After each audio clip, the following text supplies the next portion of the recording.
管是家庭，或是朋友之间，或者是一个职场，或是任何一个人跟人的这个交际，那个仪式感现在很被提醒。你说是阿妈妈那都，你大概晒现在那什么晒一个，如果嘛就是在我就是干嘛就是啦，把你去该做把你去打你妈妈对不对？妈妈把打呀我，你就是让咱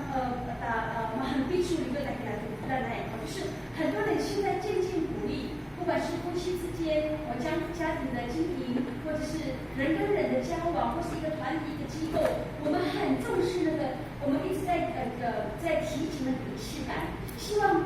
透过仪式感来彼此提醒我们彼此都很重要。哎呀，但是有点不耍起来，如果他手该，说他手该没有，一个他说他的手该，你觉得是他妈妈的那让什么这几年？因为说手该说。